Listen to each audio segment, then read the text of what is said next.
Video देख रहे सभी साथियों को मेरी तरफ से सत श्री अकाल। मैं Daya Singh, lecturer in mechanical engineering department. आज के इस वीडियो सेशन के अंदर हम बात करने जा रहे हैं डिज़ाइन ऑफ कपलिंग टॉपिक में से टाइप्स ऑफ कपलिंग के बारे में। ये पिछले वीडियो का सेकंड पार्ट है। पिछले पार्ट में हमने रिजिड कपलिंग क्या होती है और उसकी जो सब कैटेगरीज़ हैं उनके बारे में डिस्क्राइब किया था। आज के इस वीडियो के अंदर हम डिस्कस करेंगे कि फ्लेक्सिबल कपलिंग क्या है और फ्लेक्सिबल कपलिंग के टाइप्स कौन कौन से हैं, उनको डिटेल में देखेंगे।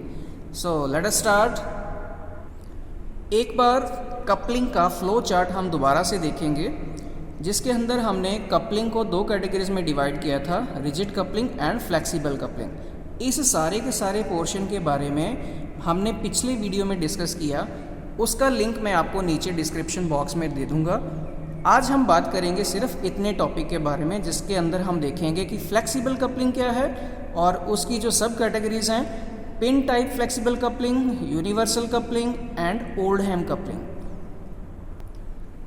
Definition of flexible coupling: it is used to connect two shafts having both lateral and angular misalignment and is of the following types।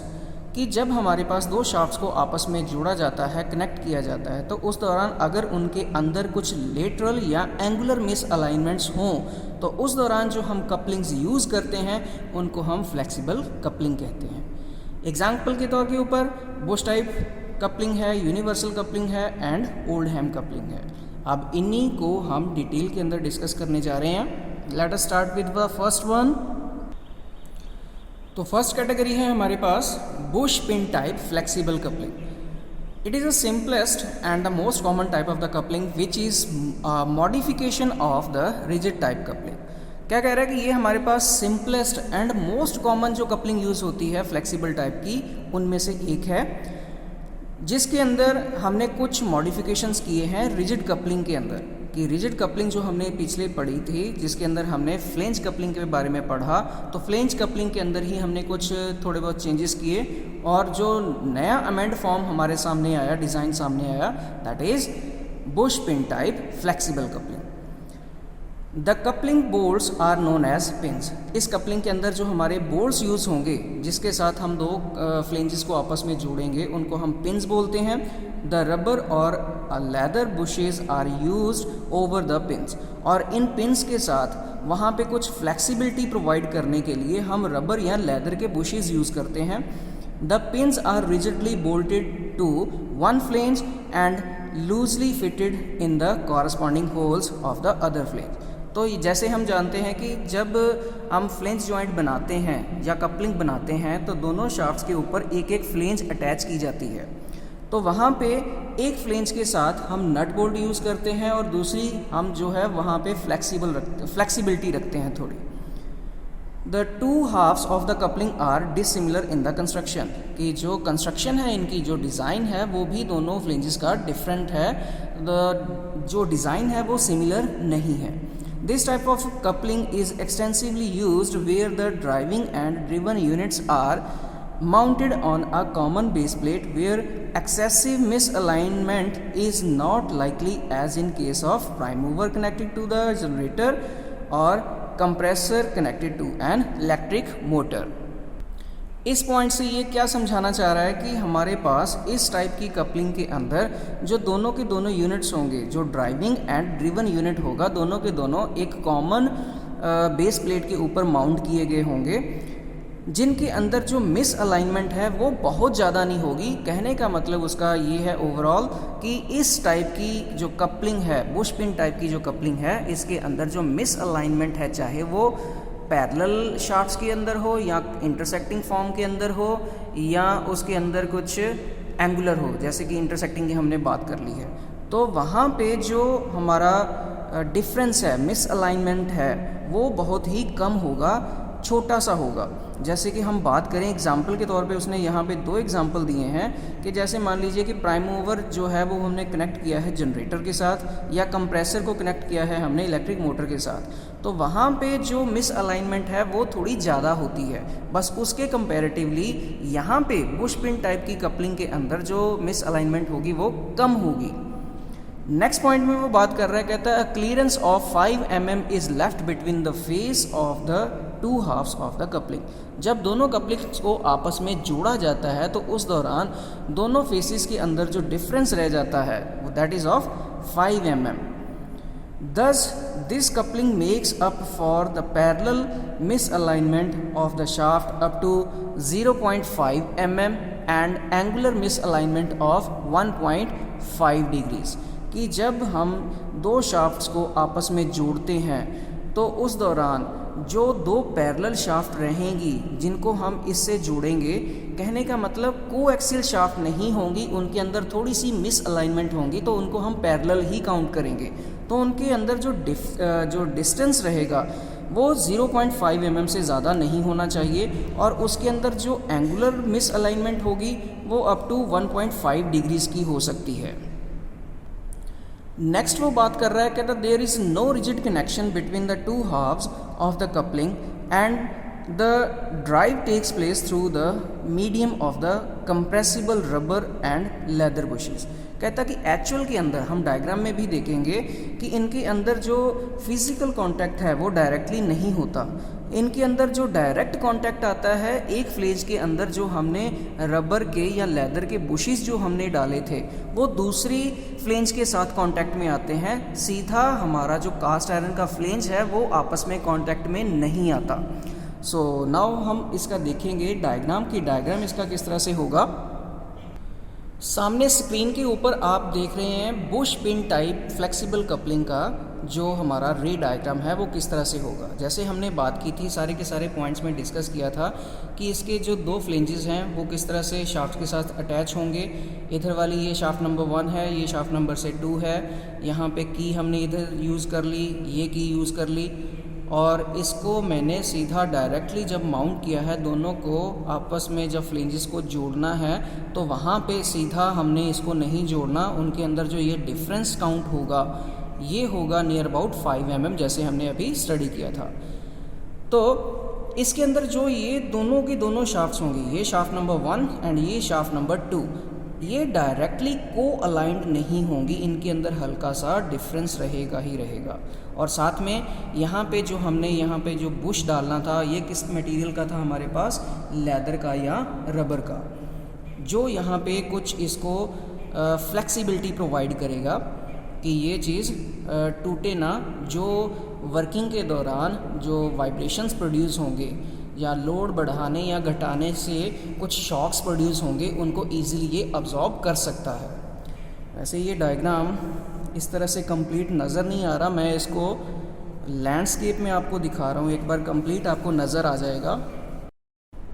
सो आप देख रहे हैं इसका लैंडस्केप में ये हमारी फिगर कंप्लीट नज़र आ रही है। तो यहाँ पे हम देख रहे हैं एज इट इज़ कि ये हमारी जो दो शाफ्ट्स थी ये फ्लेंजेस के साथ अटैच की गई हैं। दोनों की दोनों डिज़ाइन में कुछ डिफरेंस है। यहाँ पे कंप्लीट देखिए किस तरह से है, ये कंप्लीट होल रखा है, ये प्रोटेक्शन प्रोवाइड की गई है एक तरफ, बट दूसरी साइड यहाँ पे प्रोटेक्शन कंप्लीट नहीं है। यहाँ पे पोर्शन के अंदर कुछ छोटा सा ग्रूव दिया रखा होगा ऑल ओवर द सर्कमफ्रेंस। तो यहाँ पे हम देख रहे हैं कि हमारा जो बुश यूज़ हो रहा था, बाहर वाला बुश था मेरा ब्रास का और अंदर वाला था मेरा रबर का।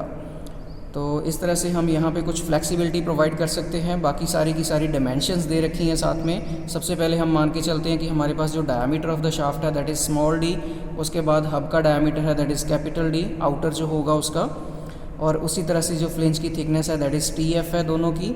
और यहाँ पे डिफरेंस जो हमने रखा है that is of 5 mm and ये लेंथ है हमारी हब की L एंड L, दोनों के केस में सेम होगी। तो इस तरह से कुछ सेटअप जो है हमारा ये नज़र आएगा for the bushed pin type flexible coupling का। फ्लेक्सिबल कपलिंग की सेकंड कैटेगरी आती है हमारे पास Oldham's coupling. It is used to couple two shafts whose axis are parallel but not in alignment.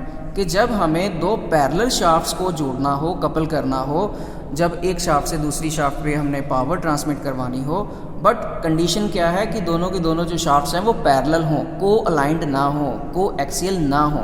तो उस दौरान जो कपलिंग यूज़ होगी that is Oldham's coupling. Its detailed components are shown in the figure. तो जो इसके details हैं वो हम फिगर के अंदर देखेंगे। सबसे पहले हम फिगर ही डिस्कस कर लेते हैं, तो हम जब बाद में पढ़ेंगे तो हमें समझना आसान हो जाएगा। सामने स्क्रीन के ऊपर जो आप सेटअप देख रहे हैं, this is the setup for Oldham's coupling. तो ओल्डहैम्स कपलिंग के अंदर हमारे पास बेसिकली 3 कंपोनेंट्स रहेंगे, जिनमें से हमारी 2 फ्लेंजेस होंगी। से दिस इज़ फ्लेंज नंबर 1 जिसको हमने फ्लेंज ए बोला है, यह सेकंड फ्लेंज है जिसको हमने फ्लेंज बी बोला है, और इन दोनों फ्लेंजेस के इन बिटवीन एक सर्कुलर डिस्क होगी जिसको हमने डिस्क ई बोला है। ये काम करेगी किस तरह से कि जहाँ पे ये जो हमारे पास डिस्क ई है, यहाँ पे एक टंग है जिसको हमने एक्सटेंडेड पोर्शन के रूप में T2 लिया है और यहाँ पे T1 लिया है, और ये T1 पोर्शन है ये हमारा एक्सट्रूड किया गया है एक तरफ, और एग्जैक्ट उसके 90 डिग्री के ऊपर फेस के दूसरी तरफ हमारे पास टंग T2 है। ये जो टंग T2 है, आप यहाँ पे देख रहे होंगे कि यहाँ पे कुछ रिसेस प्रोवाइड की गई है फ्लेंज ए के अंदर, और यहाँ पे कुछ रिसेस प्रोवाइड की गई है फ्लेंज बी के अंदर। तो ये वाला पोर्शन इसके अंदर इंसर्ट हो जाएगा, ये वाला पोर्शन इसके अंदर इंसर्ट हो जाएगा। जब इसको हम असेंबल करेंगे तो जब यहाँ पे कुछ मोशन प्रोवाइड किया जाएगा, सपोज मान के चलते हैं कि जो फ्लेंज ए है, यहाँ पे मेरी ड्राइविंग शाफ्ट होगी, यहाँ पे मेरी ड्रिवन शाफ्ट होगी, जिनको मैं की हेल्प से, यहाँ पे की स्लॉट है, इधर भी की स्लॉट है। तो जब इसको असेंबल करेंगे तो जब यहाँ से पावर होकर यहाँ पे ट्रांसमिट होगी, तो उस दौरान ये जो मेरी डिस्क है यही सारा मेरा मोशन डिस्ट्रीब्यूट करेगी पैरेलल शाफ्ट्स के इन बिटवीन। जब ये पोर्शन अप डाउन जाएगा, ये पोर्शन हमारा टू फ्रो होगा। ये जो वर्टिकल पोर्शन है ये ऊपर नीचे होगा, और ये वाला पोर्शन यहाँ से कुछ आगे पीछे होगा। तो इस दौरान वो एक पर्टिकुलर पोजीशन के ऊपर ही ये सारा एक्शन करेंगे, जिसके कारण यहाँ पे अगर प्रॉपर वे में देखा जाए तो एक एलिप्स की जनरेशन होती है।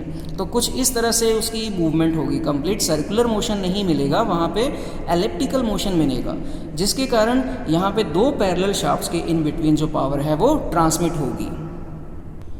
इसी चीज़ को अब हम थ्योरेटिकली किस तरह से एक्सप्लेन कर सकते हैं, let us discuss. So point number 3, this coupling is also called as double slide coupling. तो इस कपलिंग को हम डबल स्लाइड कपलिंग भी बोलते हैं, क्योंकि दोनों तरफ से ये स्लाइड करती है, जैसे हमने फिगर में देखा। It consist of 2 cast iron flanges A and B with slots and a central floating block called disc E with 2 tongues T1 and T2 at the right angles। जैसे हमने अभी डायग्राम में देखा कि दोनों तरफ हमारे पास कुछ टंग्स प्रोवाइडेड थी सेंट्रल पोर्शन डिस्क E के। The 2 flanges are keyed to the end-to-end 2 shafts, कि जो दोनों फ्लेंजेस हैं उनको हम 2 अलग अलग शाफ्ट से कीड करके अटैच करेंगे। These flanges have rectangular grooves or recesses cut across their inner faces, के inner faces के ऊपर इनके कुछ recesses कटे होंगे फ्लेंजेस के, जो यहाँ पे जो ये टंग्स हमने डिस्कस किए थे, ये टंग्स इनर रिसेसेस के अंदर इंसर्ट कर जाएंगे, जैसे कि हमने अभी डायग्राम में भी देखा था। नेक्स्ट पॉइंट में वो बोल रहा है, the central block is in the form of a circular disc having 2 rectangular projecting parts on its opposite sides at right angles to each other is placed between the 2 flanges. तो वही central disc के बारे में बात कर रहा है कि जो सेंट्रल हमारी डिस्क है वो किस तरह से प्रोवाइड की गई है कि उसके अंदर हमारे राइट एंगल्स के ऊपर, दोनों फेसेस के ऊपर कुछ ना कुछ हमारे पास प्रोजेक्शंस बने हैं, जो कि इन रिसेसेस के अंदर इंसर्ट होंगे, जो अपने पिछले पॉइंट में डिस्कस किया था। टंग T1 fits into the slot of the flange A, allows for to and fro relative motion of the shaft, while the tongue T2 fits into the slot of the flange B, allows vertical relative motion of the parts। तो यहाँ पे वो बता रहा है कि हमारा जो फ्लेंज ए है उसके अंदर टू एंड फ्रो मोशन होगा, एंड फ्लेंज बी के अंदर हमारा वर्टिकल मोशन होगा। The resultant of these 2 component motion will be accommodated lateral misalignment of the shaft as they rotate. तो इस तरह से जब दोनों की दोनों शाफ्ट्स हमारे पास पैरेलली अटैच की गई हैं, जब वो उसके अंदर हम कुछ मोशन प्रोवाइड करेंगे, तो एक शाफ्ट से दूसरी शाफ्ट इस तरह से हमारा जो मोशन है वो ट्रांसमिट हो जाएगा। फ्लेक्सिबल कपलिंग के केस के अंदर जो हमारे पास 3rd कैटेगरी आ रही है, that is of universal or Hooke's coupling. So it's used to connect two shafts whose axes intersect at small angles. कि जब हमारे पास दो शाफ्ट्स जिनको हमने कपल करना है उनके अंदर कुछ अलाइनमेंट अब एंगुलर हो, किसी एंगल के ऊपर दोनों की दोनों शाफ्ट्स इंटरसेक्ट करती हों, तो उस दौरान हम जो कपलिंग यूज़ करेंगे दैट इज़ यूनिवर्सल और Hooke's coupling. Though the inclination of the two shafts is constant, yet in actual practice it varies when the motion is transmitted from one shaft to another. इस point में वो कहना चाह रहा है कि हमने थ्योरेटिकली इसको स्टडी किया है कि जब दो शाफ्ट्स किसी एंगल के ऊपर इंक्लाइंड होंगी तब पावर ट्रांसमिट होगी और उनका जो एंगल है वो कांस्टेंट रहेगा. बट एक्चुअल प्रैक्टिस में वो चीज़ कभी भी कांस्टेंट नहीं होती. जब भी पावर ट्रांसमिशन होती है, जब वो मोशन के अंदर होती है, तो उसके अंदर जो एंगल ऑफ इंक्लिनेशन है वो चेंज होता रहता है, प्लस माइनस होता रहता है. The main components of the two similar forks a central block, two pins, two collars with lock pin. अब उसके जो कंपोनेंट्स रहेंगे उनके बारे में बताया गया है कि दो सिमिलर फॉक्स होंगे, एक सेंट्रल ब्लॉक होगा, टू पिन्स होंगी एंड टू कॉलर्स होंगे विद अ लॉक पिन. अब इसी को हम पहले डायग्राम की हेल्प से देख लेते हैं कि किस तरह से नज़र आएगा. उस तरह फिर बाद में हम इसको डिस्कस करेंगे और समझना और थोड़ा सा आसान हो जाएगा. सामने स्क्रीन के ऊपर हम देख रहे हैं कि जो हमारे कंपोनेंट्स ऑफ यूनिवर्सल कपलिंग है वो किस तरह से हैं. ये डिस्मेंटल्ड फॉर्म में आपको नज़र आ रहे हैं. तो यहाँ पे हम देखते हैं कि हमारे पास दो शाफ्ट्स हैं जिनको हमने आपस में जोड़ना है. टू नंबर ऑफ कीज़ हैं जो कि 90 डिग्री के ऊपर इंसर्ट की जाएंगी. मीन टू से एक एग्जैक्ट अगर इसके टॉप पे इंसर्ट करेंगे तो दूसरी एग्जैक्ट हम इसके 90 डिग्री एंगल के ऊपर इंसर्ट करेंगे दूसरी शाफ्ट के अंदर. तो हमारे पास दो फॉर्क्स हैं, तो इस पोर्शन को हम फॉर्क बोलते हैं. तो ये जो फॉर्क है उसकी भी आप पोजीशन यहाँ पे देख सकते हैं कि अगर इसको हम स्ट्रेट मान के चलें तो ये इसके एग्जैक्ट इसको 90 डिग्री के ऊपर रोटेट कर दिया गया है. दो फॉर्क्स हो गए. उसके बाद हमारा ये सेंट्रल ब्लॉक है. सेंट्रल ब्लॉक के साथ साथ हमारे दो नंबर ऑफ पिन्स हैं, तो इन्हीं के साथ हमारे दो कॉलर्स हैं. इनके साथ हमारी जो दो टेपर पिन्स हैं, ये हमारे इसके कंपोनेंट्स हैं. जब इस सभी को हम असेंबल कर देंगे तो ये किस तरह से नज़र आएगा, अब वो डायग्राम देखते हैं. यूनिवर्सल कपलिंग और यूनिवर्सल जॉइंट जब असेंबल हो जाएगा तो कुछ इस तरह से नज़र आएगा जैसे आप सामने स्क्रीन के ऊपर देख पा रहे हैं. तो जैसे हमने देखा था डिसमेंटल फॉर्म के अंदर, तो ये हमारा एक फॉर्क हो गया, दूसरा 90 डिग्री के ऊपर है, उसको रोटेट करके शो किया गया है. हमारी नीचे से एक पिन डाली गई है जिसका हेड नीचे है, ऊपर हमारा कॉलर आ गया, ये टेपर पिन आ गई. और इसी तरह से ये हमारी मेन शाफ्ट है, इसको हमने की हेल्प से जोड़ा हुआ है इस फॉर्क के साथ. उसी तरह से ये शाफ्ट है, इसको फॉर्क के साथ अटैच किया गया है. तो इस तरह से हम जो एंगुलर मूवमेंट्स है या एंगल के ऊपर जो किसी पर्टिकुलर एंगल के ऊपर जब दो शाफ्ट्स मिलती हैं, इंटरसेक्ट करती हैं, तो उसके अंदर हम पावर किस तरह से ट्रांसमिट करवाते हैं. तो ये हमारा सेटअप है जिसको हम बोलते हैं यूनिवर्सल कपलिंग और यूनिवर्सल जॉइंट. सो थ्योरेटिकली अब नेक्स्ट पॉइंट पे आते हैं. तो बोथ द फॉक्स आर कीड on two ends of the shafts which are pin joined to the center block having two arms at right angles to each other. अब central block के बारे में यहाँ पे डिस्क्राइब कर रहा है कि वो किस तरह से अरेंज किया जाएगा. दोनों फॉक्स के इन बिटवीन 90 डिग्री के एंगल के ऊपर उसके अंदर दो स्लॉट्स होंगे जिनके अंदर से हम पिन डाल के उसको अटैच करेंगे. The main application of the universal or Hooke's coupling is found in transmission of the vehicles from the gearbox to the differential or back axle. कि जब हमें इंजन से पावर ट्रांसमिट करनी हो कहाँ पे, डिफरेंशियल के ऊपर, रियर एक्सल के ऊपर या बैक एक्सल के ऊपर, तो वहाँ पे जो हमारी जो प्रोपेलर शाफ्ट यूज़ होती है, तो प्रोपेलर शाफ्ट के अंदर हमारे दोनों एंड्स के ऊपर जो जॉइंट यूज़ होगा, जो एंगुलर मोशन प्रोवाइड करेगा, वो होता है हमारा यूनिवर्सल कपलिंग या जिसको हम हुक्स कपलिंग बोलते हैं. तो नेक्स्ट पॉइंट में ये बात कर रहा है, it does not work well if the angle between the shaft is more than 45 degree. The angle is preferably limited to about 20 to 25 degree, excepting when the speed of the rotation is slow and small amount of power is transmitted. सो इस point के अंदर वो समझाना चाह रहा है कि जब हमारे पास इसका जो एंगल है, दोनों शाफ्ट्स का जो एंगल है वो मोर देन 45 डिग्री नहीं होना चाहिए, अदरवाइज़ ये प्रॉपरली वर्कआउट नहीं करेगी। तो उसने एक प्रेफरेबल हमें लिमिट प्रोवाइड कर दी है कि अगर हमारा एंगल 20 से 25 डिग्री के इन बिटवीन होगा तो इसका जो आउटपुट है वो 100% रहेगा।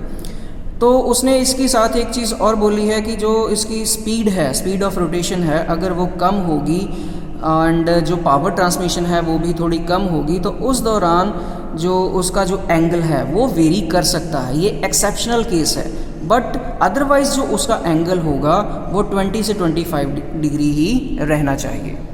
सो इसी के साथ मेरा ये जो कंप्लीट वीडियो था अबाउट फ्लेक्सिबल कपलिंग्स ये कंप्लीट हो चुका है। होपफुली आपको तीनों के तीनों टॉपिक्स अच्छे से समझ आए होंगे। वीडियो देखने के लिए थैंक यू वेरी मच। अगर वीडियो अच्छा लगे तो आगे भी शेयर कीजिएगा ज़रूर। सत श्री अकाल।